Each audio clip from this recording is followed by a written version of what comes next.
Last class हम लोग unit of concentration के बारे में डिस्कस किए थे। अब हम लोग इसको आगे कंटिन्यू करेंगे। टॉपिक हमारा है सॉल्युबिलिटी। हम लोग डिस्कस करेंगे आज सॉल्युबिलिटी के बारे में। तो सॉल्युबिलिटी को समझने के लिए हम एक एक्टिविटी को देखते हैं। सपोज करो कि इसमें 1 लीटर वाटर है। कितना लीटर वाटर है? 1 लीटर वाटर है। हालांकि है इसमें 400 ml वाटर, लेकिन हम लोग सपोज करके चल रहे हैं कि 1 लीटर वाटर है। अब इस 1 लीटर वाटर में कुछ सब्सटेंस को हम लोग डिसॉल्व करा रहे हैं, ठीक है ना। कुछ सब्सटेंस को डिसॉल्व करा रहे हैं। मान लो कि ये कॉपर सल्फेट है, मानेंगे नहीं, है ही कॉपर सल्फेट। ये कॉपर सल्फेट थोड़ा सा हम लोग इसमें डालें और हम लोग इसको स्टीरिंग करेंगे तो ये डिसॉल्व हो जाएगा थोड़ा सा अमाउंट, और थोड़ा सा डिसॉल्व हो गया। ये अभी किस स्टेट में? ये अनसैचुरेटेड स्टेट में है, लेकिन डिसॉल्व होते जा रहा है, डिसॉल्व होगा डिसॉल्व। थोड़ा सा और डिसॉल्व करेंगे, स्टीरिंग करेंगे तो भी क्या हो जाएगा? ये डिसॉल्व हो जाएगा। थोड़ा सा और हम लोग मिलाए हैं तो ये भी क्या होगा? डिसॉल्व हो गया। मतलब ये क्या हो रहा है? जब अनसैचुरेटेड फॉर्म में था तब डिसॉल्व हो रहा था, डिसॉल्व होते जा रहा था, होते जा रहा था, होते जा रहा। एक टाइम ऐसा आएगा कि डिसॉल्व होना ये बंद हो जाएगा, मतलब ये सैचुरेटेड स्टेट में पहुंच जाएगा। तो मैक्सिमम कितना डिसॉल्व हुआ है सैचुरेटेड तक पहुंचने के लिए? लेकिन मैक्सिमम अमाउंट ऑफ सब्सटेंस या maximum amount of solute can be dissolve in a specified amount या specific amount of solvent at a given temperature, at a particular temperature. एक पर्टिकुलर टेंपरेचर पर कितना मैक्सिमम अमाउंट हम लोग solute का हम लोग इसमें डिसॉल्व करा सकते हैं। यही मैक्सिमम अमाउंट हमारा सॉलिड या मैक्सिमम अमाउंट ऑफ सब्सटेंस को ही कितना डिसॉल्व हुआ है, उसी टर्म को हम लोग सॉल्युबिलिटी के नाम से जानते हैं। अगर स्टेटमेंट पर हम लोग गौर करें तो स्टेटमेंट में क्या देख सकते हैं? Maximum amount of substance can be dissolve in a specified amount of solvent at a specified temperature या एट अ पर्टिकुलर टेंपरेचर। किसी स्पेसिफिक टेंपरेचर पर किसी स्पेसिफिक अमाउंट ऑफ सॉल्वेंट पर कितना मैक्सिमम अमाउंट हम लोग का सॉल्यूट या सब्सटेंस ऐड हो सकता है, इसी टर्म को हम लोग क्या कहते हैं? इसी टर्म को हम लोग सॉल्युबिलिटी के नाम से हम लोग जानते हैं।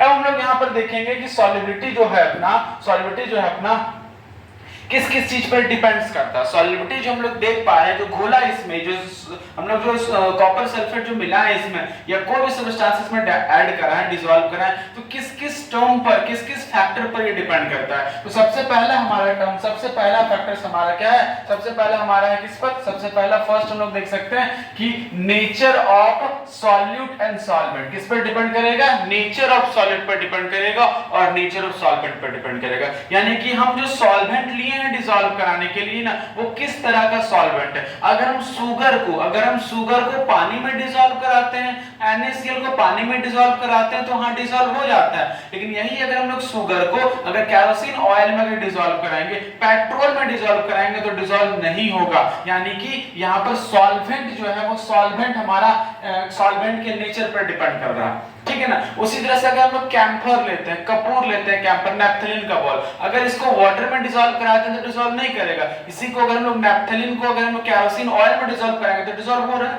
वो सैंपल मेरा वही है, नैप्थलीन का बॉल वही है, सॉल्वेंट वही है, लेकिन अलग-अलग चीज पर नहीं डिसॉल्व हो रहा है। लेकिन नेचर ऑफ सॉल्यूट पर डिपेंड करता है और नेचर ऑफ सॉल्वेंट पर डिपेंड करता है। किस तरह का सॉल्यूट है, किस तरह का सॉल्वेंट है, अभी थोड़ी देर बाद हम लोग देखेंगे। लाइक डिसॉल्व लाइक के अकॉर्डिंग ये डिसॉल्व होता है। दूसरा चीज हमारा टेंपरेचर पर, किस चीज पर डिपेंड करेगा? टेंपरेचर पर। मान लो कि ये सैचुरेटेड सॉल्यूशन बन गया, कैसा बन गया? सैचुरेटेड बन गया। अब और डिसॉल्व नहीं करा सकते हैं, ठीक है ना, मैक्सिमम डिसॉल्व हो गया। लेकिन अगर टेंपरेचर इंक्रीज करा देंगे ना तो टेंपरेचर के बढ़ जाने से इसका सॉल्युबिलिटी और बढ़ जाएगा। सॉल्युबिलिटी क्या हो जाएगा? और इंक्रीज कर जाएगा। मतलब सॉल्युबिलिटी को हम लोग घटा सकते हैं, बढ़ा सकते हैं। सॉल्युबिलिटी डिपेंड करता है किस पर? टेंपरेचर पर डिपेंड करता है। अगला क्या है? अगला हमारा प्रेशर पर डिपेंड करता है। किस पर डिपेंड करेगा? प्रेशर पर डिपेंड करेगा। तो प्रेशर वाला डिपेंडेंस के लिए हम लोग जो मिला रहे हैं ना, जो सॉल्यूट ले रहे हैं ना, वो सॉल्यूट हमारा गैस होगा तभी प्रेशर डिपेंड करेगा। सॉल्वेंट सॉल्यूट वाले पर डिपेंड, सॉलिड सॉल्यूट वाले पर ये डिपेंड नहीं करेगा। यानी कि हमारा सॉल्युबिलिटी जो है वो 3 फैक्टर पर डिपेंड कर रहा है। नेचर ऑफ सॉल्यूट पर डिपेंड कर रहा है, नेचर ऑफ सॉल्वेंट पर डिपेंड कर रहा है, टेंपरेचर पर डिपेंड कर रहा है और किस पर डिपेंड कर रहा है? तो और प्रेशर पर डिपेंड कर रहा है। ठीक है ना, क्लियर है सबों को? चलो अब हम लोग अगर आगे बात करते हैं solubility of solid in liquid. Topic हमारा है क्या? Solubility of solid in liquid. यानी कि हम लोग किसी सॉलिड को लिक्विड में डिसॉल्व कराएंगे, ठीक है ना। क्या होता है ये? मान लो कि ये सॉल्वेंट है, ये क्या है? सॉल्वेंट है, मानेंगे नहीं है एक्चुअली में सॉल्वेंट, वाटर लिए हैं। अब इस सॉल्वेंट पे हम लोग ऐड जो करा रहे हैं वो कॉपर सल्फेट को डिसॉल्व कराने की कोशिश कर रहे हैं। किसको डिसॉल्व करा रहे हैं? कॉपर सल्फेट को डिसॉल्व करा रहे हैं। तो ये जो कॉपर सल्फेट हमारा क्या है? कॉपर सल्फेट हमारा क्या है? सॉलिड है। और वाटर क्या है? ये जो सॉल्वेंट लिए हैं ये वाटर है मेरा, मतलब ये लिक्विड है मेरा। तो सॉलिड को लिक्विड में डिसॉल्व करा रहे हैं, यानी कि the maximum amount of solid solute, maximum amount of solid solute can be dissolved in specific amount of solvent at a given temperature।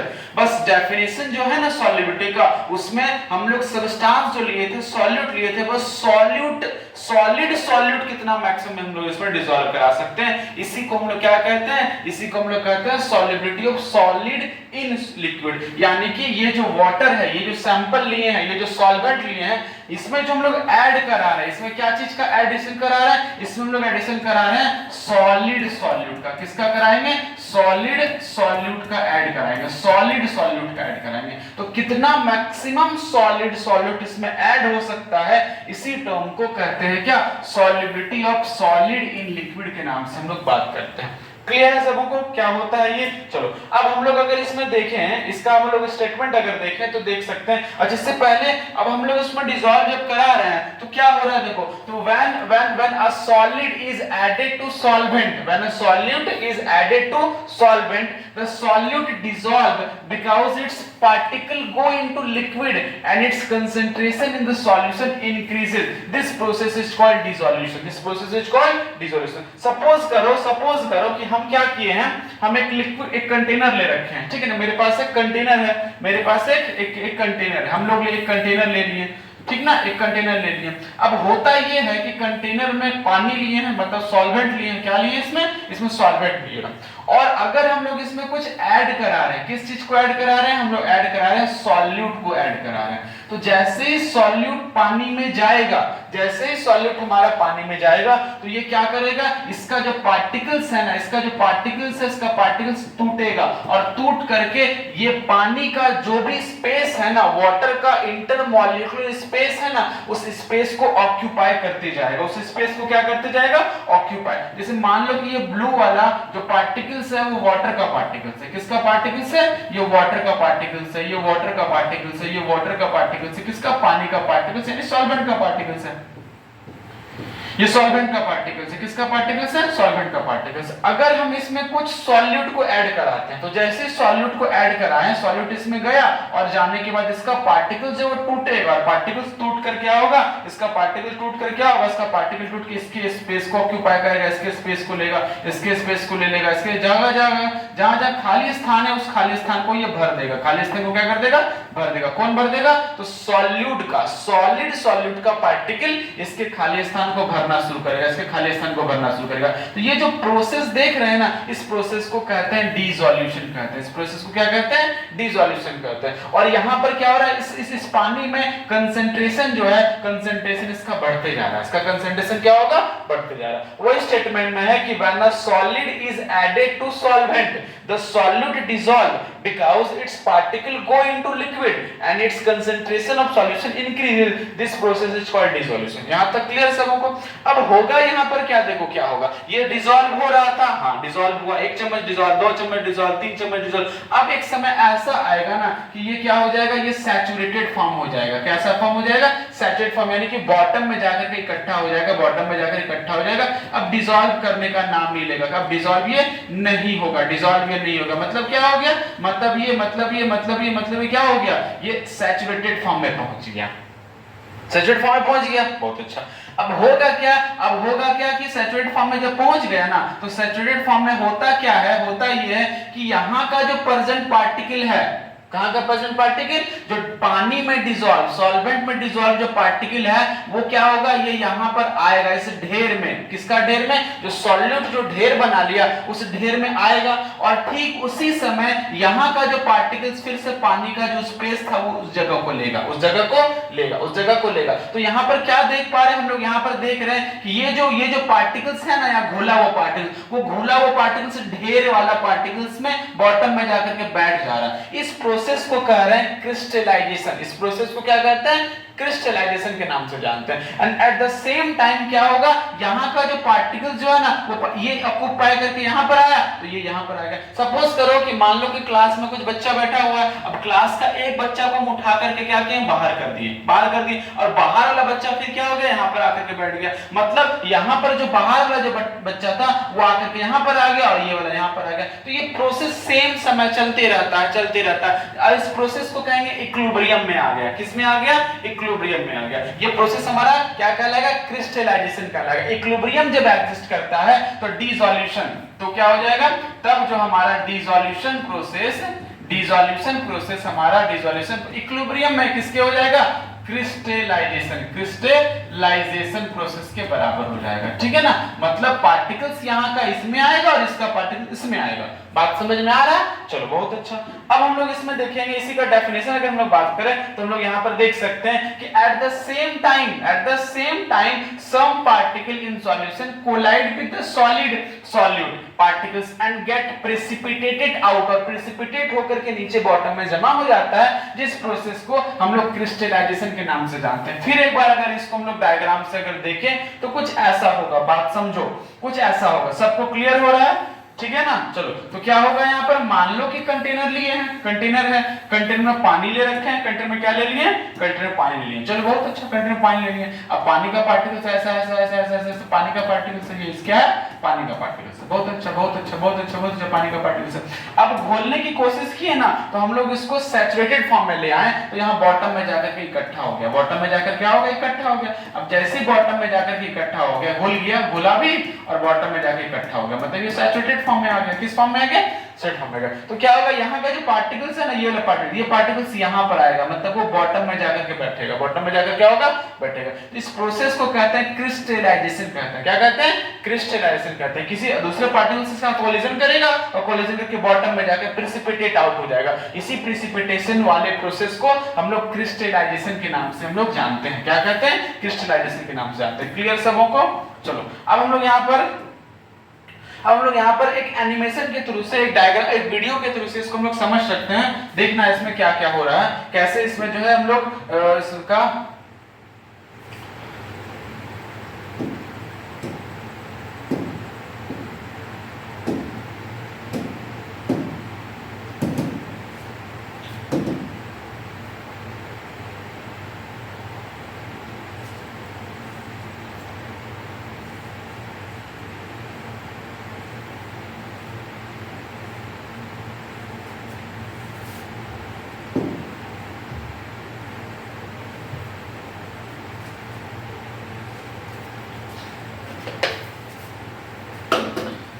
तो हम लोग यहाँ पर देख सकते हैं, हम लोग क्या देख सकते हैं, ये मेरे पास एक कंटेनर है, कंटेनर में हमारे पास में सॉल्वेंट है, कंटेनर में क्या है, कंटेनर में अपने पास सॉल्वेंट है। अब जैसे हम लोग इसमें कुछ सॉल्यूट को मिलाए और डिसॉल्व घोल रहे हैं, ऐसा घोल रहा है। इसको बड़े लेवल पर अगर हम लोग जूम करके देखें तो जूम करके देखने के बाद हमको पता ये चलेगा।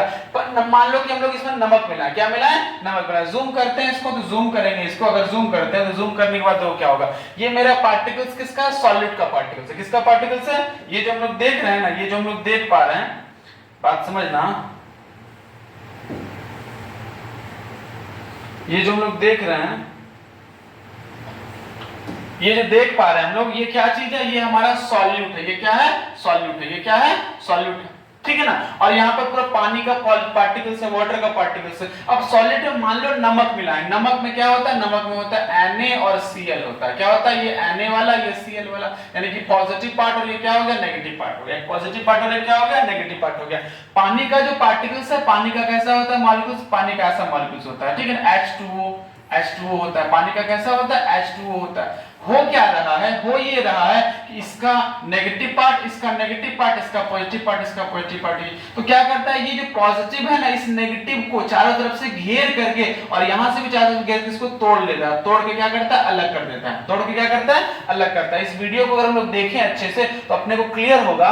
क्या क्लियर होगा, यहाँ पर देखो अच्छे से। तो क्या हो रहा है कि पानी का मॉलिक्यूल्स आया, इसको घेर के अलग कर दिया। पानी का मॉलिक्यूल्स आया, इसको घेर करके क्या किया, अपोजिट चार्ज वाला इसको खींच कर अलग कर रहा है। देखो सारा पार्टिकल्स क्या नेगेटिव वाले लेकर भाग गया, पॉजिटिव वाले को लेकर के भाग गया, ठीक है ना, फिर चारों तरफ से मिलके आया, इसको घेरा खींचा, तोड़ के बाहर निकाल लिया, है ना। इस तरह से पूरा कंप्लीट करते करते वाटर का मॉलिक्यूल इसको नेगेटिव पार्ट पॉजिटिव पार्ट पर अटैक करता है और उसको अलग करके खींच, फोर्स ऑफ प्रोटेक्शन लग के खींच देता है, खींच के अलग कर दिया, खींच के क्या कर दिया, उसको अलग कर दिया। फिर इसको हम लोग आगे कंटिन्यू कर देखें, देखो कुछ ऐसा, फिर से देखो नमक मिला दिए पानी में नमक मिला दिए, तो नमक का फॉर्मूला NaCl होता है, NaCl होता है, तो Na का पॉजिटिव और नेगेटिव, पॉजिटिव नेगेटिव, पानी का भी तुम्हारा क्या हो जाएगा, पॉजिटिव नेगेटिव हो जाएगा। तो क्या करेगा, पानी का नेगेटिव वाला पार्ट जो है वो NaCl के पॉजिटिव पार्ट को एक नहीं 3-4 पार्ट पानी का मॉलिक्यूल घेर करके उसको और फोर्स ऑफ रोटेशन से अलग करता है। देखो यहां से क्या किया गया, नेगेटिव को खींच के निकाल लिया, पॉजिटिव को खींच के निकाल लिया, ये गया नेगेटिव को खींच के निकाल दिया, इसका पॉजिटिव इसके नेगेटिव को खींच के निकाला,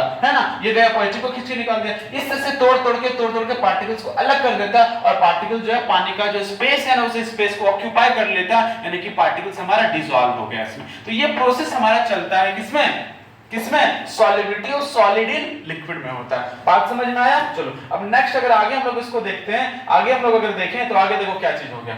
अब हम लोग बात करेंगे कि इसको हम अगर डिफाइन करें सैचुरेटेड सॉल्यूशन के टर्म्स में डिफाइन करें तो बोल सकते हैं कि amount of solid that dissolve in 100 gram of solvent at given temperature to form a saturated solution. यानी कि अगर हम लोग सॉल्यूशन बनाते हैं तो सॉल्यूशन ये कैसे बनता है, सैचुरेटेड सॉल्यूशन अगर होगा ये तो हम लोग को भी मैक्सिमम कितना अमाउंट हम लोग डिसॉल्व कर रहे हैं सॉलिड सॉल्यूट का वो डिसॉल्व होकर के सैचुरेटेड सॉल्यूशन फॉर्म करता है। क्या बनाएगा, सैचुरेटेड सॉल्यूशन बनाएगा, ठीक है ना। अब जैसे देखो मान लो क्या कि हम लोग क्या देख रहे हैं हम लोग ग्लूकोज अगर 20 डिग्री सेल्सियस पर, यहाँ पर टेंपरेचर बहुत मायने रखता है, अगर 20 डिग्री सेल्सियस को हम लोग डिसॉल्व कराते हैं 20 डिग्री सेल्सियस पर डिसॉल्व कराते हैं तो 6 मोल पर लीटर डिसॉल्व होगा। कितना होगा, 6 मोल पर लीटर होगा। वही टेंपरेचर इंक्रीज करा देंगे तो 6 की जगह आधा जो अधिक डिसॉल्व हो पाएगा इसमें। तो टेंपरेचर बहुत बड़ा रोल प्ले करता है। तो बोल सकते हैं concentration of solute has a highest value of saturated solution. और सैचुरेटेड सॉल्यूशन जब पहुंच जाता है तो मतलब क्या, हम लोग शुरू में देखे थे कि ये अगर मेरा सैचुरेटेड पहुंच गया है मतलब और डिसॉल्व नहीं हो सकता है, मैक्सिमम डिसॉल्व हो गया तो कंसंट्रेशन जो मेरा होगा वो सैचुरेटेड पर हाईएस्ट होगा। बोलेंगे concentration of solute has the highest value at in the saturated solution. Saturated solution पर क्या होगा, हाईएस्ट मेरा डिसॉल्यूशन होगा। क्लियर ना, समझ में आया। चलो अब हम बात करेंगे क्या, nature of solute and solvent, यानी कि जो फैक्टर हम लोग देखे थे किस फैक्टर पर डिपेंड करता है। तो पहला फैक्टर हमारा क्या हो गया, nature of solute and solvent हो गया। तो क्या होता है, बात को समझो, होता ये है यहाँ पर एक टर्म्स है लाइक डिसॉल्व लाइक।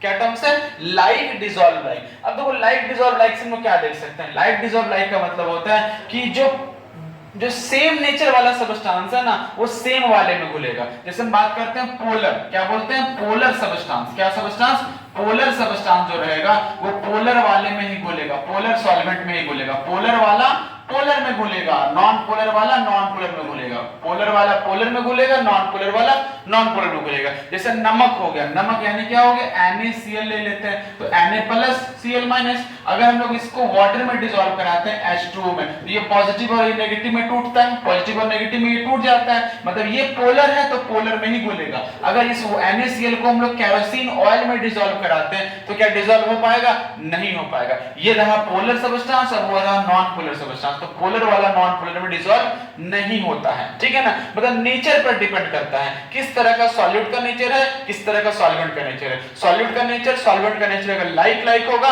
तो डिसॉल्व होगा, सॉल्वेंट वाला सॉल्यूट वाला लाइक होगा तो डिसॉल्व हो पाएगा। बात समझ में आया। तो कहेंगे कि a solid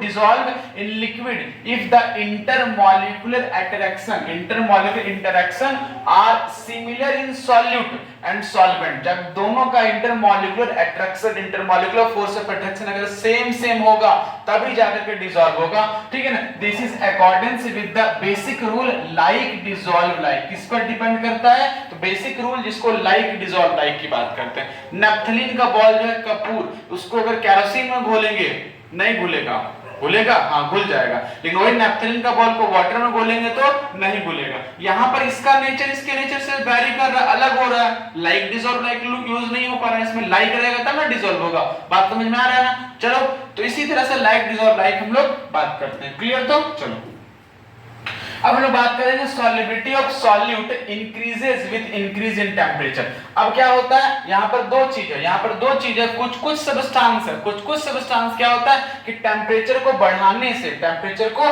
इंक्रीज कराने से सॉल्युबिलिटी भी उसका इंक्रीज करता है, ठीक है ना। और कुछ कुछ ऐसा सब्सटेंस है कि टेम्परेचर को बढ़ाने से सॉल्युबिलिटी डिक्रीज करता है, सॉल्युबिलिटी क्या करता है, डिक्रीज करता है, उसके बारे में हम लोग बात करेंगे। तो समझना कि solubility of most of the substance such as NaNO3, ठीक है ना, NH4Cl, KCl, AgNO3, Ki etc. ये सब जितने भी सब्सटेंस है ना, इतना ये सब जितना भी सब्सटेंस है ना, ये सब क्या होगा कि टेम्परेचर को इंक्रीज कराएंगे। क्या कराएंगे हम लोग, टेम्परेचर को जैसे हम लोग इंक्रीज कराएंगे, टेम्परेचर को जैसे हम लोग इंक्रीज कराएंगे तो सॉल्युबिलिटी इसका इंक्रीज कर जाएगा। हम लोग बोलेंगे कि टेम्परेचर को राइज कराओ, टेम्परेचर बढ़ा दो, तो ये सब सब्सटेंस है NaNO3 वाला, NH4Cl वाला, KCl वाला, AgNO3 वाला, ये सब का सॉल्युबिलिटी इंक्रीज करता है। टेम्परेचर को बढ़ा दो, टेम्परेचर को क्या करो, इंक्रीज कराओ, तो इसका सॉल्युबिलिटी भी क्या हो जाता है, सॉल्युबिलिटी भी क्या हो जाता है, इंक्रीज कर जाता है। टेम्परेचर बढ़ा देंगे, सॉल्युबिलिटी भी इंक्रीज कर जाएगा। बात समझ में आ रहा है? क्यों ऐसा हो रहा है? ऐसा इसलिए हो रहा है because the dissolution process is endothermy for this process. ये प्रोसेस हमारा कैसा होता है, ये सब प्रोसेस में एंडोथर्मी प्रोसेस हो रहा है। क्या हो रहा है, एंडोथर्मी हो रहा है। और एंडोथर्मी होने की वजह से टेम्परेचर्स को मिला टेम्परेचर, और टेम्परेचर मिलने से पार्टिकल्स टूटा पार्टिकल्स टूटा मतलब डिसॉल्व हुआ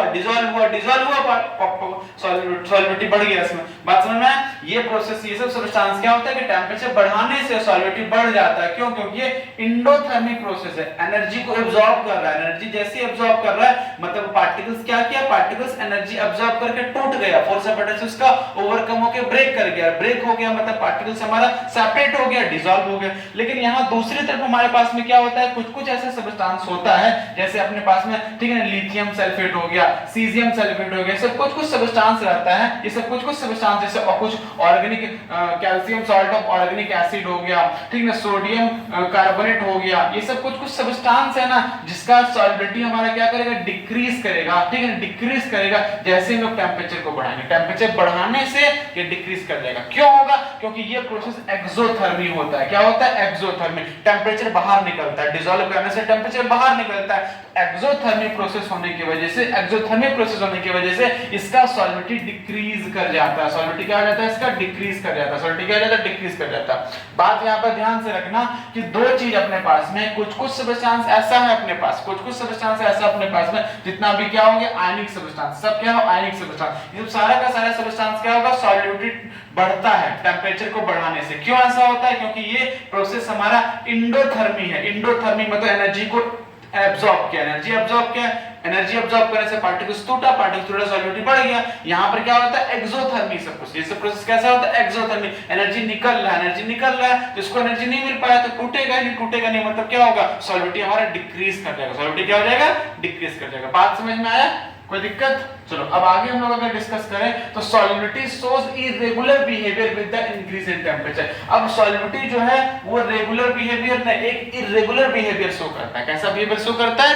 इरेगुलर बिहेवियर शो करता है। अब देखो कैसा इरेगुलर बिहेवियर शो करता है। कुछ substance, for some substance the solubility behaviour is not regular. Solubility का जो बिहेवियर है वो रेगुलर नहीं होगा, ठीक है। जैसे सोडियम सल्फेट हो गया, sodium sulphate increases up to certain temperature, कुछ टेम्परेचर तक वो सॉल्युबिलिटी हमारा बढ़ेगा, उसके बाद अगर टेम्परेचर बढ़ा देंगे सॉल्युबिलिटी हमारा डिक्रीज करने लगेगा। जैसे अगर ग्राफ से अगर इसको समझे, ये रहा टेम्परेचर, ये क्या क्या क्या टर्म्स रहा, ये टेम्परेचर रहा, और इधर बात कर लेते हैं हम लोग सॉल्युबिलिटी। क्या बात कर लेते हैं, सॉल्युबिलिटी क्या है सॉल्युबिलिटी का।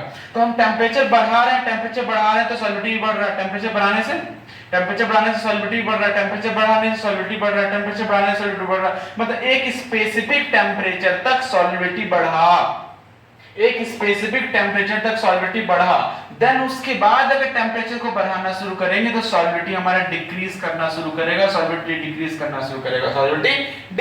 शुरू करेगा। यानी कि ये मतलब बोल सकते हैं कि sodium sulphate increases up to certain temperature, solubility इसका कुछ टेम्परेचर तक इंक्रीज करेगा, फिर क्या होगा, and then decrease as the further raised. अब अगर आगे टेम्परेचर को बढ़ाएंगे तो सॉल्विटी अब इसका डिक्रीज करना शुरू करेगा। तो क्या रेगुलर बिहेवियर शो कर पा रहा है, यहाँ पर नहीं कर पा रहा है रेगुलर बिहेवियर, यानी कि कुछ कुछ सब्सटेंस ऐसा भी होता है जो रेगुलर बिहेवियर शो नहीं कर पाता है, रेगुलर बिहेवियर शो नहीं कर पाता है। बात समझ में आ रहा है, रेगुलर बिहेवियर शो नहीं करता है। पहले कुछ टेम्परेचर तक सॉल्विटी उसका इंक्रीज करेगा, उसके बाद उसका सॉल्विटी डिक्रीज करना शुरू करेगा कुछ टेम्परेचर के बढ़ाने के बाद। बात क्लियर है, यहां तक समझ में आया सबों को? चलो अब अगर हम लोग यहां पर देखें, अगर यहां पर हम लोग देखें, क्या देखेंगे अगर हम लोग यहां पर, तो क्या होता है कि इफ सॉल्विटी, उसी टर्म्स को हम लोग एक डायग्राम से समझते हैं, मतलब उसी टर्म्स को हम लोग फिर से अगर देखते हैं तो ये हो जाएगा समरी के फॉर्म में। If solubility if solid dissolve with absorption of heat, अगर हमारा सॉलिड जो है वो डिसॉल्व हो रहा है, कैसे डिसॉल्व हो रहा है, हीट को एब्जॉर्ब करके डिसॉल्व हो रहा है। कैसे डिसॉल्व हो रहा है, हीट को एब्जॉर्ब करके डिसॉल्व हो रहा है, तो सॉलिबिलिटी हमारा बढ़ेगा, सॉलिबिलिटी हमारा क्या होगा, बढ़ेगा। मतलब इसको बोल सकते हैं कैसा, इंडोथर्मिक प्रोसेस। ये कैसा वाला हो गया, ये इंडोथर्मिक वाला। कैसा वाला हो गया, इंडोथर्मिक वाला हो गया। कैसा वाला हो गया, इंडोथर्मिक वाला हो गया। कैसा वाला हो गया, इंडोथर्मिक वाला हो गया। मतलब कि जैसे जैसे हम लोग इसको, जैसे मान लो कि इसी में हम क्या किए, हम लोग क्या किए, सॉल्यूट मेरे पास, सॉल्वेंट मेरे पास में, सॉल्यूट में डाल दे, जैसे डाले ना तो क्या क्या, ये एनर्जी को एब्जॉर्ब करा। तो एनर्जी को जैसे ही एब्जॉर्ब कर रहा तो पार्टिकल्स एनर्जी को लेने के बाद वो पार्टिकल्स टूट जाएगा, पार्टिकल्स टूट जाएगा तो सॉल्विटी इंक्रीज कर जाएगा, पार्टिकल्स टूटेगा तो सॉल्विटी क्या करेगा, इंक्रीज करेगा यहाँ पर, यानी कि एब्जॉर्प्शन हुआ है और इसी एब्जॉर्प्शन की वजह से ये इसका सॉल्विटी इंक्रीज कर जाएगा, सॉल्विटी क्या कर जाएगा, इंक्रीज कर जाएगा। उसी तरह से दूसरी तरफ हमारे पास में कि अगर सॉल्यूट जो है वो डिसॉल्व करेगा, इवोल्यूशन ऑफ हीट, जैसे हम लोग इसमें जैसे हम लोग इसमें क्या कर रहे हैं, सॉलिड को ऐड करा रहे हैं, तो सॉलिड ऐड कराने से क्या हुआ, वो हीट रिलीज कर दिया। अब जैसे हीट रिलीज कर दिया तो टूटेगा वो नहीं, वो टूटेगा नहीं, और नहीं टूटेगा तो सॉलिबिलिटी उसका बढ़ेगा भी नहीं। मतलब यहाँ पर क्या हो रहा है, यहाँ पर हो गया, यहाँ पर क्या हो गया, यहाँ पर हो गया एक्सोथर्मिक, क्या हो गया, एक्सोथर्मिक प्रोसेस हो गया। तो याद रखना कि अगर कोई भी सॉलिड को डिसॉल्व कराते हैं, सॉलिड को डिसॉल्व कराते हैं, अगर वहां एब्जॉर्प्शन हुआ है, इंडोथर्मी हुआ है, तब सॉलिडिटी बढ़ेगा, और जब एक्सोथर्मी हुआ है तो सॉलिडिटी हमारा घटेगा। यहाँ पर ये कंसेप्ट है। क्लियर है सबों को, आया कि नहीं आया? चलो अब हम लोग आगे अगर बात करते हैं इफेक्ट ऑफ प्रेशर का, तो इफेक्ट ऑफ प्रेशर का क्या इफेक्ट पड़ता है, प्रेशर का क्या इफेक्ट पड़ता है, solubility of solid in liquid की बात कर रहे हैं हम लोग, सभी हम लोग पढ़ रहे हैं क्या, हम लोग पढ़ रहे हैं solubility of solid in liquid, है ना, solid in liquid, solubility of solid solute in liquid.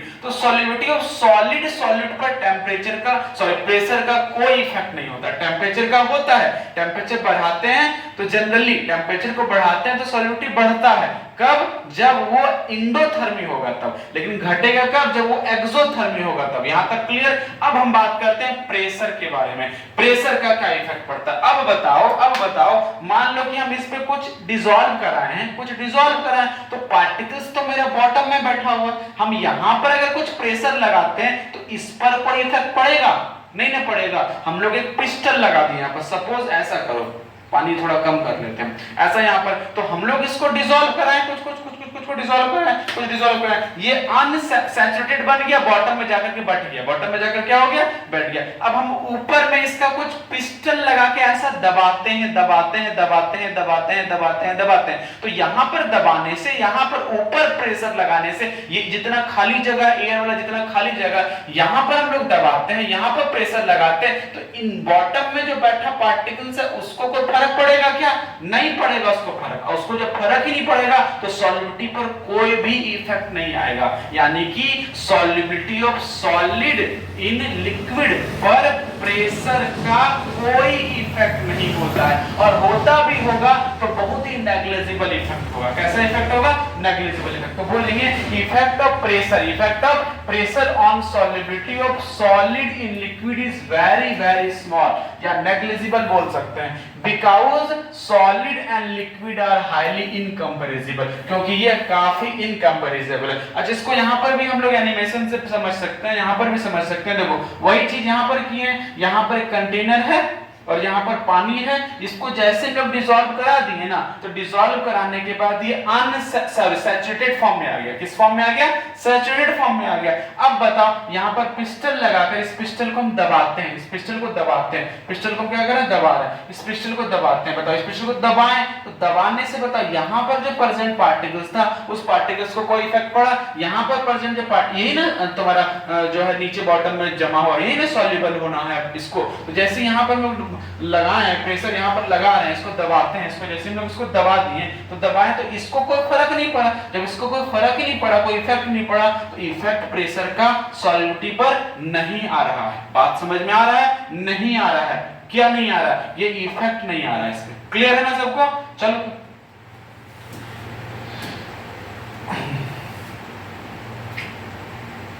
तो ये हमारा टॉपिक क्या था? ये हमारा टॉपिक था सॉल्युबिलिटी ऑफ सॉल्युबिलिटी। हम लोग टॉपिक क्या क्या डिस्कस किया? हम लोग टॉपिक डिस्कस किया सॉल्युबिलिटी के बारे में। फिर हम लोग क्या क्या बात किया? Solubility of solid in liquid के बारे में बात किया। उसका क्या क्या फैक्टर था, किस किस चीज पर डिपेंड करता है? पहले नेचर पर डिपेंड करेगा, नेचर ऑफ सॉलिड पर, नेचर ऑफ सॉल्वेंट पर, अगला हमारा टेम्परेचर पर, उसके बाद हमारा प्रेशर पर। प्रेशर पर कोई इफेक्ट नहीं पड़ेगा, टेम्परेचर पर इफेक्ट पड़ेगा। टेम्परेचर पर कैसे इफेक्ट पड़ेगा? जैसे हम लोग कुछ टेम्परेचर अगर कुछ अगर रिएक्शन हमारा डिसॉल्व कराने के बाद कुछ रिएक्शन अगर हमारा एंडोथर्मी होगा, एंडोथर्मी की कंडीशन पे क्या हो जाएगा? वो हमारा सॉल्युबिलिटी को बढ़ा देगा। जबकि एक्सोथर्मी के प्रोसेस में क्या हो जाएगा? एक्सोथर्मी के प्रोसेस में क्या होगा? एनर्जी निकलेगा। एनर्जी निकलने का मतलब क्या होगा? वहां पर सॉल्युबिलिटी उसका इंक्रीज नहीं करेगा। ये हम लोग का टॉपिक था। चलो फिर अब आगे हम लोग अगर देखते हैं तो अगला टॉपिक हमारे पास क्या आता है? Solubility of gases in liquid. Solubility of क्या? Gases in liquid. तो बताओ solubility of gases in liquid क्या होता है? Solubility of gases in liquid क्या होता है? सेम टर्म्स यहां पर यही है, सेम टर्म्स यहां पर यही है, सेम टर्म्स यहां पर यही है। क्या सेम टर्म्स है यहां पर? सेम टर्म यहां पर ये है कि अगर हम लोग एक बीकर लेते हैं और इस बीकर में मेरे पास में कुछ सॉल्वेंट होता है ना, और अगर सॉल्वेंट क्या में होता है? सॉल्वेंट हमारा लिक्विड में होता है। क्या में होता है? सॉल्वेंट हमारा लिक्विड में होता है। और जो हम लोग मिला रहे हैं ना सॉलिड, वो गैस होगा। वो क्या होगा? वो होगा गैस होगा। यानी कि बोल सकते हैं the maximum amount of gases solute can be dissolve in specific amount of solvent at a given temperature या at a particular temperature। किसी पर्टिकुलर टेम्परेचर पर किसी भी पर्टिकुलर लिक्विड में, किसी पर्टिकुलर सॉल्वेंट में कितना मैक्सिमम गैस, वो गैस हमारा सॉल्यूट होगा, कितना मैक्सिमम सॉल्यूट सॉलिड हम लोग गैसेस सॉल्यूट हम लोग इसमें डिसॉल्व करा सकते हैं। इसी टर्म को कहते हैं solubility of gases in liquid. Solubility of क्या? Gases in liquid. बात समझ में आया? हम लोग अगर स्टेटमेंट में अगर देखें तो वही चीज इसमें आ जाता है। क्या आ जाता है? वही चीज आ जाता है कि द मैक्सिमम अमाउंट ऑफ, क्या आता है? द मैक्सिमम अमाउंट या मैक्सिमम क्वांटिटी ऑफ सॉल्यूट, और वो सॉल्यूट हमारा गैस में होना है। Gases solute that can be dissolve in a certain quantity of solvent और quantity of solution at a specified temperature और प्रेशर। ठीक है ना? तो कितना, ये मान लो कि लिक्विड है अपने पास में, कुछ गिवन सैंपल है लिक्विड का, मान लो कितना 300 ml है। अब इस 300 ml ऑफ वाटर में, 300 ml ऑफ लिक्विड में कितना मैक्सिमम हम लोग गैसेस सॉल्यूट को ऐड करा सकते हैं at specific temperature and specific pressure पर। इसी टर्म को हम लोग क्या कहते हैं? इसी टर्म को कहते हैं solubility of gases in liquid. Solubility of gases in liquid. यहां पर प्रेशर का इफेक्ट बहुत ज्यादा होता है और उसके लिए हम लोग एक लॉ पढ़ेंगे, जिस लॉ को हेनरी लॉ के नाम से जाना जाता है। किस नाम से जानते हैं? हेनरी लॉ के नाम से जानते हैं। यहां तक क्लियर है सबों को? Solubility of gases solute in liquid के बारे में बात करने वाले हैं हम लोग। चलो फिर स्टार्ट किया जाए।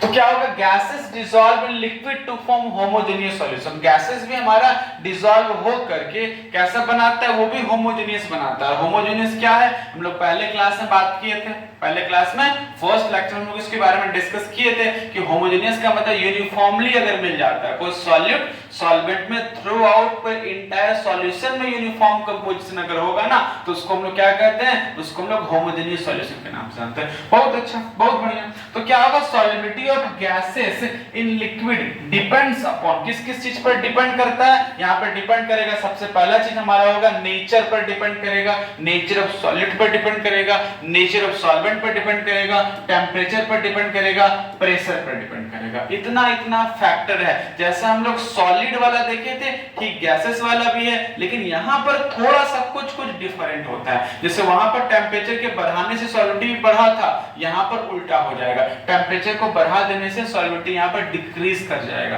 है ना। वहां पर प्रेशर का कोई इफेक्ट नहीं हुआ था, यहाँ पर प्रेशर का एकदम बहुत तगड़ा इफेक्ट होगा, और उस इफेक्ट की वजह से एक लॉ के बारे में लोग बात करेंगे, हेनरी लॉ के बारे में बात करेंगे। बात समझ में आ रहा है? चलो तो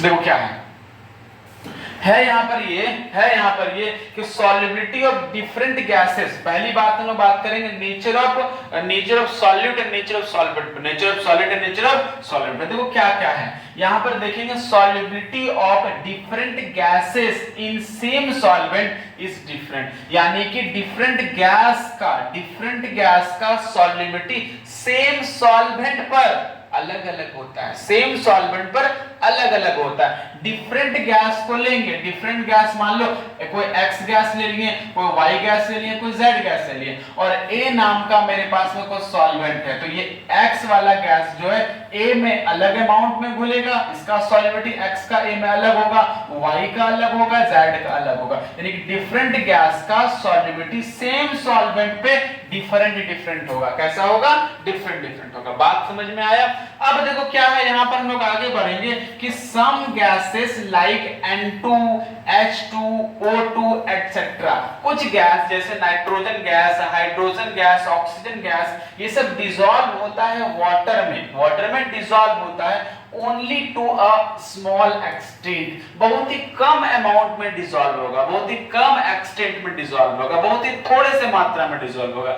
लेकिन क्या होगा कि गैसेस लाइक अमोनिया, ठीक है ना, सल्फर डाइऑक्साइड, HCl, ये सब जो गैस है वाटर में हाईली सॉल्युबल होने वाला है, वो वाटर में हाईली सॉल्युबल होगा। क्यों ऐसा होता है? ऐसा इसलिए होता है कि जो गैस पानी के साथ इंटरएक्ट करता है वो ज्यादा घुलता है पानी में, और जो गैस पानी के साथ इंटरएक्ट नहीं कर पाता है उसका डिसोल्यूशन भी कम होता है, यहाँ पर हम वही चीज देखेंगे, gases which are highly soluble in water, वैसा गैस जो कि हाईली सॉल्युबल है वाटर में, ठीक है ना, ड्यू टू केमिकल रिएक्शन। क्यों हाईली सॉल्युबल है? क्योंकि केमिकल रिएक्शन उसमें होता है इस गैसेस के साथ में, वाटर के साथ में, ठीक है ना। तो गैसेस के साथ में अगर वो रिएक्ट करेगा वाटर में, तो जब अमोनिया के साथ, जैसे ये सब गैस तो डिसॉल्व वाटर के साथ रिएक्शन नहीं कर पाता, इसीलिए इसका सॉल्युबिलिटी का एक्सटेंट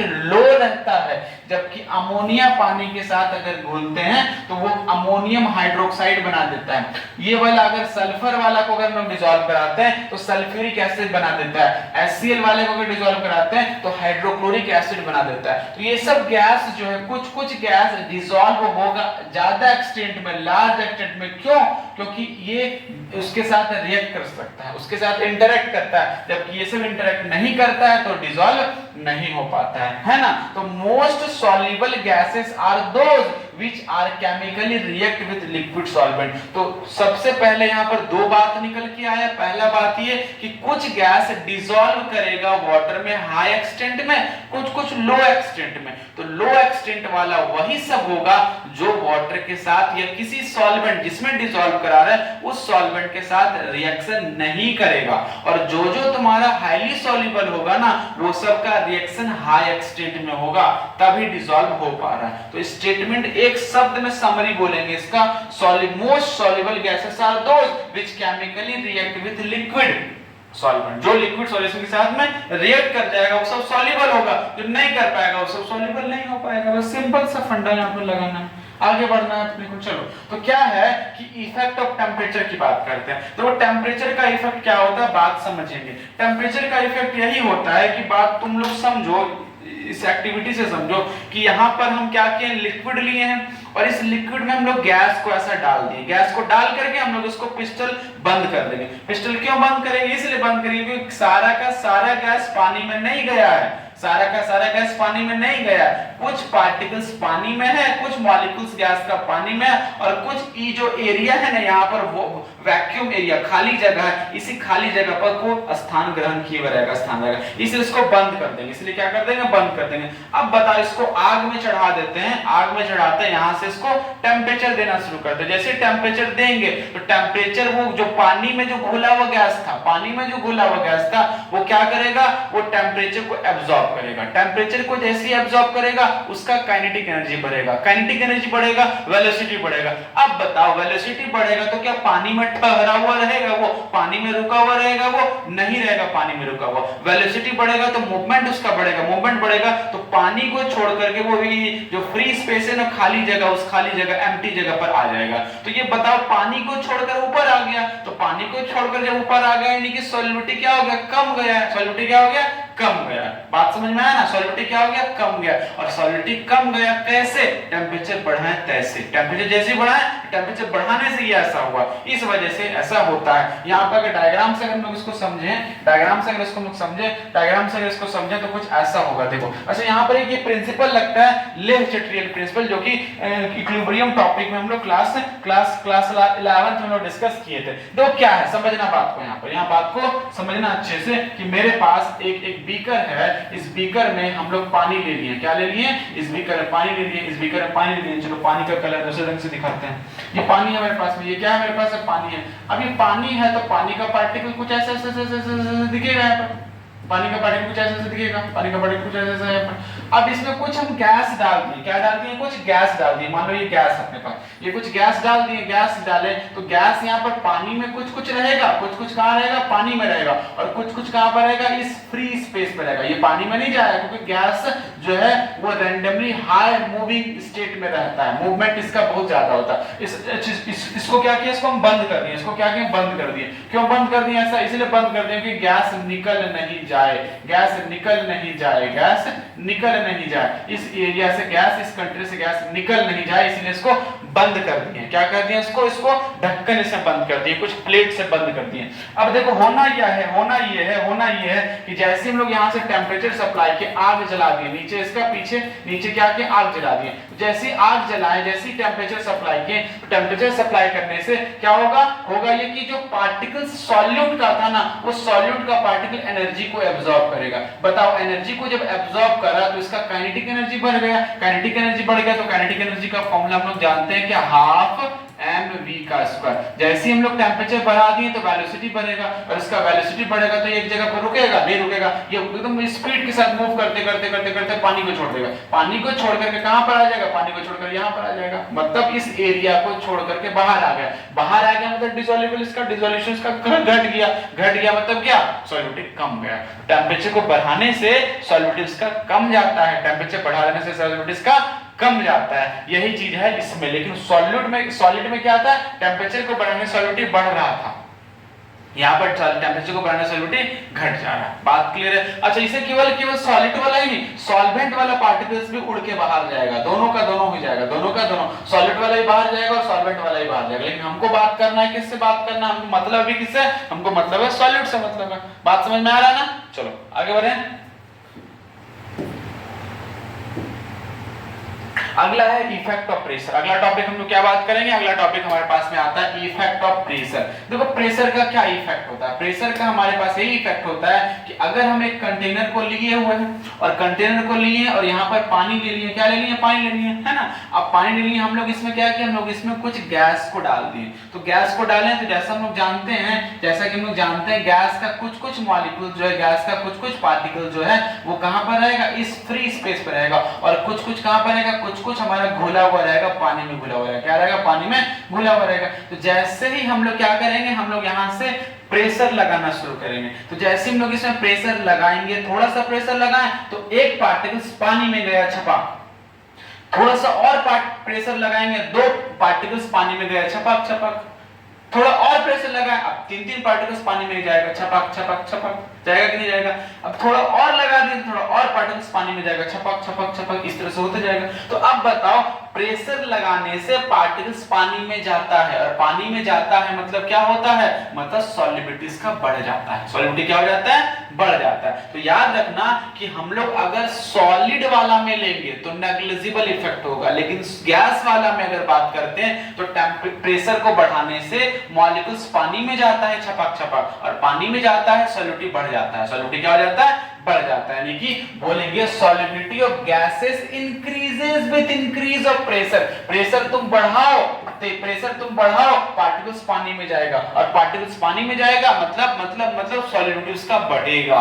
सॉलिडिटी क्या होगा? उसका इंक्रीज कर जाएगा। सॉलिडिटी क्या हो जाएगा? उसका इंक्रीज कर जाएगा। बात समझ में आया? कोई दिक्कत किसी को? ठीक ना? बहुत अच्छा। चलो तो आगे बढ़ते हैं।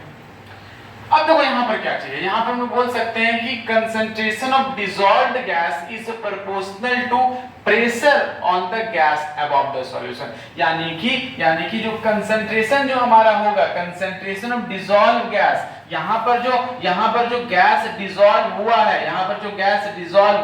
वो गैस डिसॉल्व डायरेक्टली प्रोपोर्शनल होगा प्रेशर का। यहाँ पर पार्टिकल्स को ऑब्जर्व करो, और यहाँ पर ऑब्जर्व करो, ठीक है ना? यहाँ पर कम प्रेशर है, यहाँ पर थोड़ा सा मीडियम प्रेशर है, और यहाँ पर ज्यादा प्रेशर है। यहाँ पर क्या प्रेशर है? ज्यादा प्रेशर। तो प्रेशर ज्यादा, पार्टिकल ज्यादा, प्रेशर ज्यादा, पार्टिकल्स डिसॉल्व हुआ ज्यादा, प्रेशर कम, पार्टिकल्स डिसॉल्व हुआ कम। यानी कि प्रेशर पार्टिकल्स जो डिसॉल्व इसमें हो रहा, यानी कंसंट्रेशन जो है किसका? डिसॉल्व गैस का, वो प्रोपोर्शनल किसका हो रहा? वो प्रोपोर्शनल हो रहा प्रेशर का। किसका प्रोपोर्शनल हो रहा है? प्रेशर का। इसी को हम लोग बाद में हेनरी लॉ के नाम से जानेंगे। किस लॉ के नाम से जानेंगे? हेनरी साहब आए थे, नाम था उनका विलियम हेनरी, और विलियम हेनरी ने इस एक्सपेरिमेंट को ढेर बार आजमाया, और करने के बाद उन्होंने अपने कंक्लूजन को एक लॉ बना दिया, जिस लॉ को हेनरी लॉ के नाम से जानते हैं। किस लॉ के नाम से जानेंगे? हेनरी लॉ के नाम से हम लोग जानेंगे। तो यहाँ पर देखो हेनरी साहब यही हैं, यही हमारे हेनरी साहब है, और यही हम लोगों का हेनरी लॉ दिए थे। तो क्या है? तो William Henry gave a quantitative relationship between solubility of gases in solvent and pressure. किसके बीच में रिलेशन दिए थे? तो क्वांटिटेटिव रिलेशन। दो तरह का रिलेशनशिप होता है, एक को कहते हैं क्वांटिटेटिव, क्वांटिटी के बारे में बताएगा, और एक होता है क्वालिटेटिव, जो क्वालिटी के बारे में बताएगा। तो यहाँ पर क्वांटिटी बताया जा रहा है, कितना अमाउंट डिसॉल्व होगा। ये क्या है? ये हमारा क्वांटिटी है। ये क्या है? हमारा क्वांटिटी है। तो क्वांटिटेटिव रिलेशनशिप दिए, किसके बीच में? कितना सॉल्युबिलिटी हो रहा, ज्यादा सॉल्युबिलिटी हो रहा, कम हो रहा है, बहुत कम हो रहा, बहुत ज्यादा हो रहा। तो सॉल्युबिलिटी किसका? गैस का, इन सॉल्वेंट एंड प्रेशर। जितना ज्यादा प्रेशर लगा उतना ज्यादा सॉल्युबिलिटी होगा, जितना कम प्रेशर लगा उतना कम सॉल्युबिलिटी होगा। इसी को कहते हैं हेनरी लॉ। क्या कहते हैं? हेनरी लॉ कहते हैं। अब इससे समझो, इस पानी में गैस डाल दिए, पानी में गैस कुछ घुला, कुछ एयर में यहां पर रहा, हम थोड़ा प्रेशर लगाएं, पानी में गया मॉलिक्यूल्स, तो पानी में सॉल्युबिलिटी बढ़ा मॉलिक्यूल्स का, तो प्रेशर थोड़ा सा लगा तो थोड़ा बढ़ा, और प्रेशर लगाए और गया, और प्रेशर लगाए और गया। इसी को कहते हैं क्या? हेनरी का लॉ। क्या कहते हैं? हेनरी लॉ कहते हैं इसको। चलो आगे हम लोग बात करेंगे। According to this law the mass of gases dissolve per unit volume of solvent at a constant temperature is directly proportional to pressure of gas. किसके डायरेक्टली प्रोपोर्शनल हो जाएगा? प्रेशर ऑफ गैस के डायरेक्टली प्रोपोर्शनल हो जाएगा। जितना ज्यादा pressure लगाओ उतना ज्यादा मास जो है वो गैस का डिसॉल्व होगा। इसी को कहते हैं क्या? इसी को कहते हैं हेनरी लॉ कहते हैं। क्या कहते हैं इसको? इसको हेनरी लॉ के नाम से जानते हैं। तो मैथमेटिकली हम लोग बोल सकते हैं मास जो होगा, गैस कितना डिसॉल्व हुआ है मास का, वो डायरेक्टली प्रोपोर्शनल किसका होगा? प्रेशर का। डायरेक्टली किसका प्रोपोर्शनल होगा? प्रेशर का। अच्छा, इसको थोड़ा सा और हम लोग देखेंगे अदर वे में, ठीक है, थोड़ा सा डिफरेंट वे में इसको हम लोग पढ़ेंगे। अब ये मोल के टर्म्स में इसको हम लोग पढ़ेंगे। मोल के टर्म में भी हम लोग इसको बात करेंगे। ये मास के अमाउंट पे कितना सॉल्युबिलिटी जो है वो डायरेक्टली प्रोपोर्शनल किसका करेगा? उसका प्रेशर का होगा। बात समझ में आया? चलो अब देखो क्या होगा। यहाँ पर जब हम लोग प्रोपोर्शनल का साइन हटा देंगे तो प्रोपोर्शनल का साइन हटाने से यहाँ पर क्या लग जाएगा? यहाँ पर कांस्टेंट लग जाएगा। कांस्टेंट हम लोग क्या बोलेंगे? के बोल देंगे। क्या बोल देंगे? कांस्टेंट हमारा क्या लग जाएगा? कांस्टेंट हमारा के लग जाएगा। यहाँ पर कांस्टेंट क्या लगेगा? कांस्टेंट हमारा लगेगा यहाँ पर के लगेगा। ठीक है ना? चलो अब क्या होगा? वही प्रोपोर्शनलिटी कांस्टेंट है। ये क्या है? प्रोपोर्शनलिटी कांस्टेंट यहाँ पर है अपने पास। अब ये डिपेंड किस पर करता है? ये डिपेंड हमारा करता है, depends on the nature of gas, ठीक है ना, सॉल्वेंट पर टेम्परेचर और प्रेशर पर डिपेंड करेगा, किसका वैल्यू, के का वैल्यू, किसका वैल्यू, के का वैल्यू। बात समझ में आता है। चलो अब हम लोग यहीं पर देख सकते हैं, थोड़ा सा इसको डायग्राम से अगर समझते हैं तो थोड़ा सा प्रेशर इसमें लगा है तो थोड़ा सा पार्टिकल से डिसॉल्व होगा, मास थोड़ा सा होगा, ठीक है ना। थोड़ा ज्यादा प्रेशर लगाएं थोड़ा ज्यादा डिसॉल्व होगा, इसमें थोड़ा और ज्यादा प्रेशर लगाएं थोड़ा और ज्यादा हुआ, मतलब मास जो है वो डायरेक्टली प्रोपोर्शनल किसका हो रहा है, प्रेशर का। जितना ज्यादा प्रेशर लगाओगे उतना ज्यादा अमाउंट हमारा डिसॉल्व होगा, सॉल्युबिलिटी हमारा उतना ज्यादा। क्लियर है, बात समझ में आया सबों को, ठीक है ना। चलो अब यहाँ पर क्या है, इसको थोड़े से अलग वे में पढ़ेंगे। तो डाल्टन अपना यहाँ पर जो है कुछ इसमें काम किए। डाल्टन जी क्या किए, डाल्टन जी ये किए, ठीक है, डाल्टन जी ये किए कि इन्होंने जो है ना ये बताया कि डाल्टन कॉन्टेम्परेरी ऑफ हेनरी, ठीक है ना, also concluded independently that solubility of gas in liquid solution is a function of partial pressure of gas। तो solubility जो होता है वो किसका फंक्शन होता है, पार्शियल प्रेशर का होता है, पार्शियल प्रेशर। यहाँ पर क्या वर्ड यूज किए, वो प्रेशर का नहीं, वो क्या यूज किए, पार्शियल प्रेशर। पार्शियल प्रेशर का मतलब होता है कि मतलब इंडिविजुअल का क्या क्या उसमें कंट्रीब्यूशन होगा, उसी को पार्शियल प्रेशर के हम लोग नाम से जानते हैं। तो उनके द्वारा क्या किया,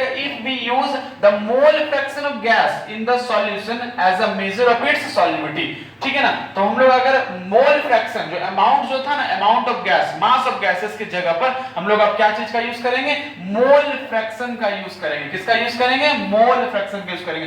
तब जो हमारा प्रॉपर डेफिनेशन क्या बन जाएगा, the partial pressure of gas in vapour phase is directly proportional या is proportional to mole fraction of gas in the solution, in the solution. यानी कि अब यहाँ पर हम लोग सॉल्युबिलिटी अमाउंट ऑफ गैस की जगह पर हम लोग मोल फ्रैक्शन टर्म का यूज करेंगे, मोल फ्रैक्शन का यूज करेंगे। तो ये क्या बन जाएगा, x, मोल फ्रैक्शन को x से रिप्रेजेंट करते हैं, x proportional to partial pressure, x proportional to क्या, x proportional to partial pressure. जैसे हम लोग यहाँ पर कांस्टेंट प्रोपोर्शनल का साइन डाल देंगे तो कांस्टेंट लग जाएगा एक k डैश, क्योंकि वहां पर भी k था यहाँ भी k, कंफ्यूज कर जाओगे, इसलिए k डैश यहाँ पर लगा दें। क्या लगा दिए, k डैश। अब देखो, अब अगर हम लोग उसको उस टर्म्स में लिखेंगे तो अगर इसको नीचे अगर लेकर के आते हैं, इसको नीचे लेकर के आते हैं, यहाँ पर अगर समझें इसको नीचे लेकर के आते हैं तो x रहेगा, ये नीचे आएगा तो क्या होगा, 1/k हो जाएगा और इक्वल टू क्या हो जाएगा, इक्वल टू p हो जाएगा। यही टर्म को, इसी टर्म को 1/k डैश टर्म्स को क्या बोलेंगे, 1/k टर्म्स को हम लोग एक नया टर्म्स मान लेते हैं, उसको हेनरी कांस्टेंट कहते हैं। क्या कहते हैं, हेनरी कांस्टेंट, h बन जाता है, kh बन जाता है। क्या बन जाता है,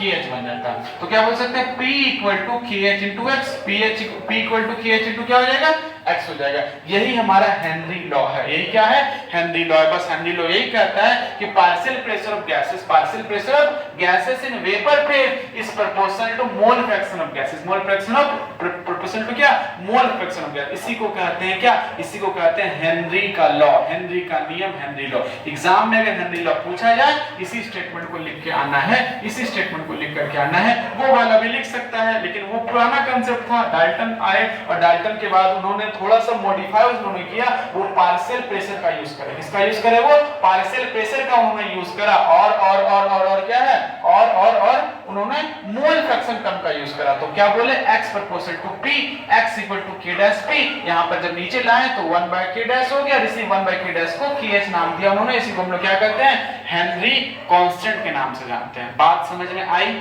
सबको आया समझ में बात, कोई दिक्कत। चलो अब इसको अगर थोड़ा सा हम लोग ग्राफिकल के मदद से, ग्राफिकली वे में अगर समझे तो ग्राफिकली में क्या होगा, देखो जैसे जैसे हम लोग मोल फ्रैक्शन बढ़ाएंगे, जैसे जैसे पार्शियल प्रेशर को बढ़ाएंगे मोल फ्रैक्शन बढ़ेगा, पार्शियल प्रेशर बढ़ाएंगे मोल फ्रैक्शन बढ़ेगा, पार्शियल प्रेशर बढ़ाएंगे मोल फ्रैक्शन बढ़ेगा, पार्शियल प्रेशर बढ़ाएंगे मोल फ्रैक्शन क्या होगा, बढ़ते जाएगा। बात समझ में आ रहा है। अब जो है इसको हम लोग एक ग्राफ के मदद से समझते हैं। देखो जैसे जैसे हम लोग इसमें पार्शियल प्रेशर को बढ़ाते जा रहे हैं, वैसे ही मेरा मोल फ्रैक्शन भी बढ़ रहा है, वैसे मेरा मोल फ्रैक्शन भी क्या हो रहा है, बढ़ रहा है। पार्शियल प्रेशर बढ़ रहा है तो मोल फ्रैक्शन बढ़ रहा है, यानी कि एक स्ट्रेट लाइन का ग्राफ आएगा। इसका कैसा आएगा, स्ट्रेट। और स्ट्रेट लाइन से तो पता चल रहा है कि प्रोपोर्शनल है। मोल फ्रैक्शन किसके प्रोपोर्शनल है, पार्शियल प्रेशर के प्रोपोर्शनल। बात क्लियर है, समझ में आ सबको।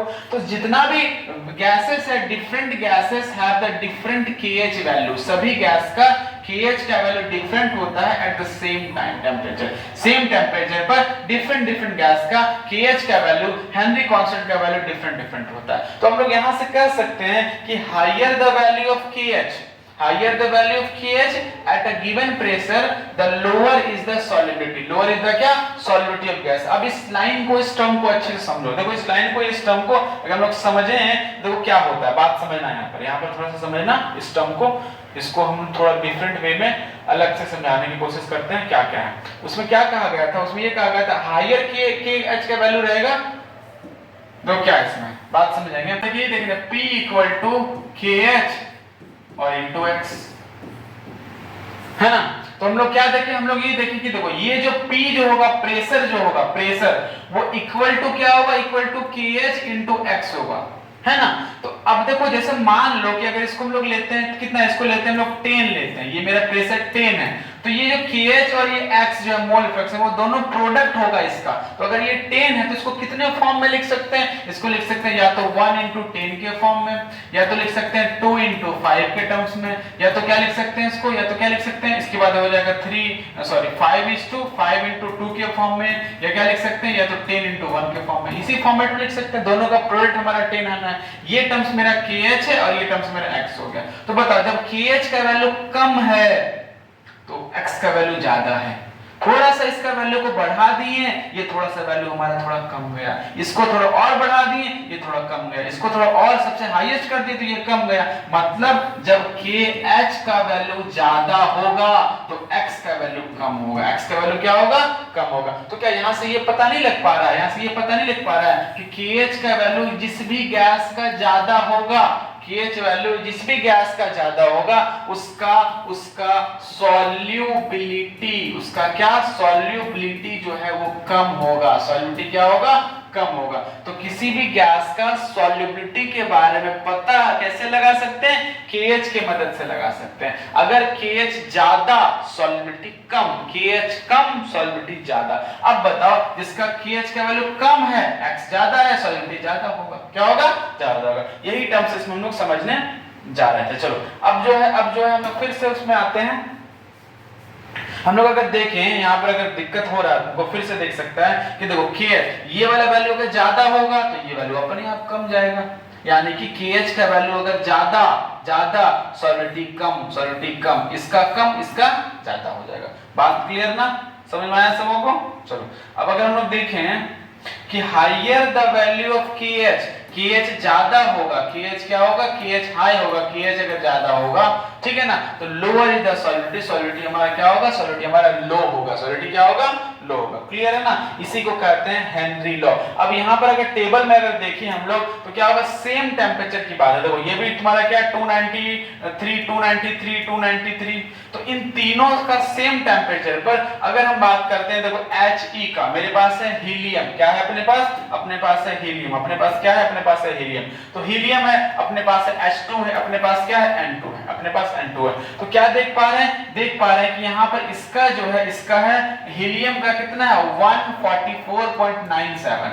अच्छा इसको अप्रोक्स में मान लो कि 145 है ना। इसका कितना लेते हैं हीलियम, हाइड्रोजन का कितना है, हाइड्रोजन का इसको मान लो 70, मान लो 169.16 मान लो 70 है, थोड़ा सा समझने के लिए माने अप्रोक्सीमेट वैल्यू निकाल लिए। N2 का कितना मान लो 76 पॉइंट इतना। अगर हम लोग तीनों का कंपैरिजन करें तो KH है इसका ज्यादा, KH इसका ज्यादा, हीलियम का KH ज्यादा, इसका सॉल्युबिलिटी कम हो जाएगा, इसका सॉल्युबिलिटी क्या हो जाएगा, कम हो जाएगा। अगर हम बात करें N2 के बारे में, किसके बारे में बात करें, N2, तो N2 का वैल्यू क्या हो गया, N2 का वैल्यू क्या हो गया, N2 का वैल्यू क्या हो गया, सॉरी H2 का वैल्यू क्या हो गया, इसका वैल्यू कम है, सॉल्युबिलिटी इसका क्या हो जाएगा, इसका सॉल्युबिलिटी ज्यादा हो जाएगा, सॉल्युबिलिटी इसका क्या हो जाएगा, ज्यादा हो जाएगा। बात समझ में आ रहा है, तो बोल सकते हैं कि the solubility of gases increases with the decrease of temperature, and it is due to this reason that aquatic species are more comfortable in cold water. इसी की वजह से एक्वेटिक स्पीशीज जो है वो कोल्ड वाटर में कंफर्टेबल होता है। जैसे हाई टेम्परेचर ले लेंगे तो हाई टेम्परेचर पे सॉल्युबिलिटी मेरा क्या हो जाएगा, सॉल्युबिलिटी मेरा सब गैस का कम जाएगा, सारा गैस उड़ करके बाहर चले गया। इसलिए और ठंडे टेम्परेचर पे क्या होगा, सारा का सारा गैस डिसॉल्व रहेगा पानी में। इसलिए पानी वाला जो जीव जंतु रहता है वो कहां पर, ठंडे पानी में रहना पसंद करता है। क्लियर है, समझ में आया। चलो अब नेक्स्ट क्लास में हम लोग इसके आगे लिमिटेशन की बात करेंगे, हम लोग इसके एप्लीकेशन की बात करेंगे और हम लोग इसके न्यूमेरिकल के बारे में डिस्कस करेंगे। ठीक है ना, तो आज का क्लास इतना ही। बहुत बहुत धन्यवाद सभी को। अब हम लोग मिलते हैं अगले क्लास में।